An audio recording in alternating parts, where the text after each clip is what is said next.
Hi, I'm Larry Ray, President and CEO of Gold Ray Resources, Inc. Gold, we all know about gold. It's going to replace the paper currencies that we are currently spending and the government keeps printing.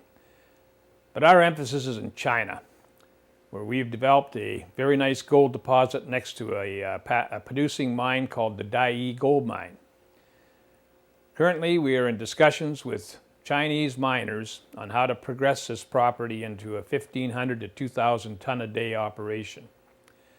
I believe that those discussions will bear fruit here in the next 2 to 3 months. In the meantime, we're also focusing on a new discovery we have of molybdenum here in British Columbia with our joint venture partner, Molycorp Gold Corp. That deposit is very shallow and very high grade and is wide open in all directions. Again, we're focusing on gold, platinum, palladium, and copper in British Columbia as well. But we expect that our first production, or major production, because we've had some production out of China, will be China. Gold Ray trades on the TSX Venture Exchange, ticker symbol GOR. If you'd like more information on the company, visit us at goldray.com or phone us at 604-531-9639. Welcome back to the Money and Wealth Show. Our guest this week is international tax expert David Ingram. And David, there are a lot of Canadians taking a look at the U.S. real estate market right now, particularly in some terribly depressed areas like Florida, surprise, surprise, and going, you know, I got a few bucks. It may be time to buy that little Shangri-La in somewhere warm for February up here in Canada. What tax issues should people who are looking to buy land or property in the States be aware of? Did you just lead that in? Was that just a soft lob to me so I could bring up this real I estate had no book? idea you were about to reach for the prop. Well, see, it's this real estate action book that Ozzy Giroux put out has got 55 authors who and one of whom contributed just to happens it. to be you. Yeah, one of them just happens to me. And if Okay. you take a look in there, this is the copy I was going to give to you. If you go over to page 266, you find me talking about exactly that subject. Okay. But the other point is that there's all sorts of people talking about buying real estate and so on in the States and just about buying real estate in general. So a book I'd recommend, you can find it, go to giroux.com, and good book. And it's got all But all more those and things more answered. of us are taking a look at what we see as real opportunities in Well, the you U.S. mentioned real Florida. estate market. You mentioned Florida, and you don't know this, but back in 1966-67, I was the Canadian manager of a company called Gulf American Land Corporation, which worked out of Cape Coral, Florida. And we had 4 Concorde 990s jet airplanes flying to Montreal and Ottawa and Toronto and Winnipeg, flying 137 people at a time down to Florida, to southern Florida, good Florida swampland. Okay. And when I started with them, there were 220 people living in Cape Coral, Florida, and there's now 220,000 people. And it's on the Caloosahatchee River across from Fort Myers, Florida. And that's where President Obama chose to do his first stimulus speech, because it's the foreclosure capital of the world right now. And thus the awareness of Canadians of that particular That's right. corner And I of can't think the of U.S. I can't think of a better place to go and buy yourself a waterfront condominium or a waterfront house with 5 bedrooms, 4 bathrooms, a 3-car garage, and a boat slip out of the back of the house for $389,000. But then what sort of tax issues are you setting yourself up for? I'm going to get into. I'm giving you a good example because I Okay. think it's way better than Palm Springs or Phoenix or something. I don't know why anybody buys in Phoenix.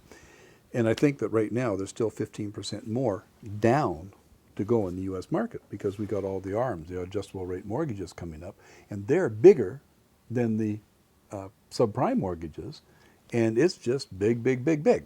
So if a Canadian, you and I, we go down for whatever, maybe we're friends, maybe we're brothers, maybe we're cousins, but we decide that, gee, you know, it'd be really nice to buy ourselves a place in Cape Coral, Scottsdale, Palm Springs, wherever it happens, Las Vegas, real bargains there. And we go down and we buy the place. Now, if we're just buying it to live in, no problem. We can buy it, we can own it, we can paint it, decorate it, we can use it to our heart's content. And property taxes locally would be the only issue. Yeah, we can bring friends down to stay in it. Okay. If I die, it becomes part of my estate.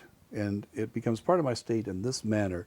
And as we're recording this and broadcasting it, there is no U.S. estate tax right now because Obama's cronies haven't got around to passing new legislation. The existing legislation died on December 31st, 2009. We expect it's going to come back as an exemption of $3.5 million, but it may not. That's what it was in 2009. Might go down to $2 million because that's what Obama campaigned on, taking the estate tax limits back to $2 million. So if I die down there and I've got a $100,000 piece of property or a $500,000 piece of property, there's no estate tax on that property as long as my world wealth is less than $2 million. Okay. Now, for this, or less than $3 million, or less than whatever the value that they come for. If it turns out that I still have to file a tax return, though, I've got to file a 709 estate tax return because I died owning a piece of property in the States, and I died and I put my exemptions in, and I'm home free. But let's pretend, for the sake of argument, I had a $1 million piece of property down there, and I died with an estate of $10 million, and the exemption is $3.5 million for the sake of argument. So I got $6.5 million right. is taxable, and $1 million of my $10 million is in the States.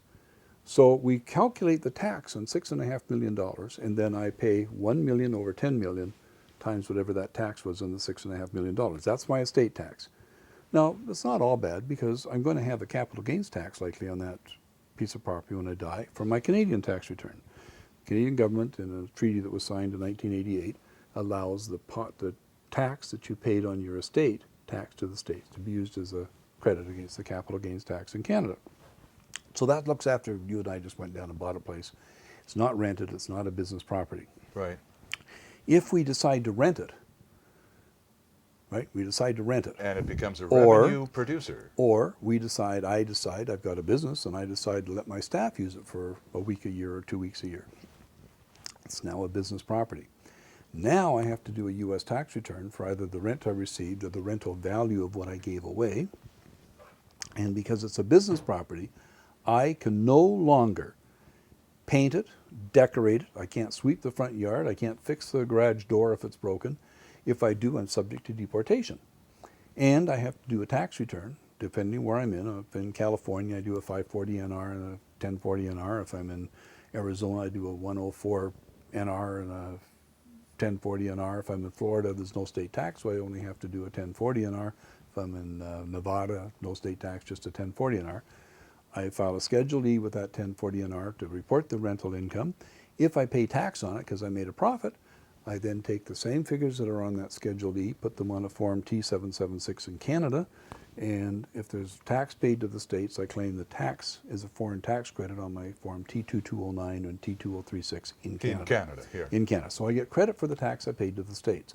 When I go to sell the property, if I just go to sell the property and I make, let's pretend I make $100,000. If I make $100,000, I got to pay tax to the United States, likely 15% if I'm in Florida and 23% if I'm in California, because every state has a different tax rate.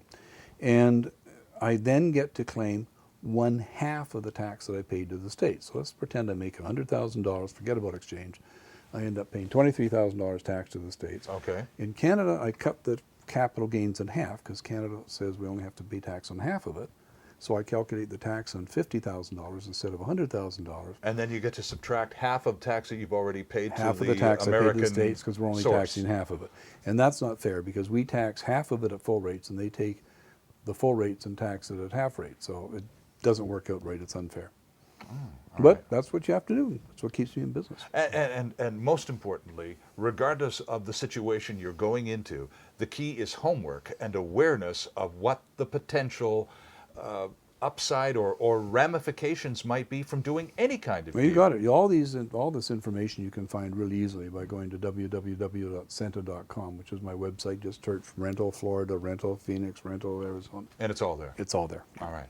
David, it's been a pleasure having you on the show. Now, normally at this point in the show, we go to Mr. Ingram for a tax tip, but today's show has been one complete tax tip. It's been a pleasure having you. Sterling, it's been a lot of fun, too. The And- silver fox you.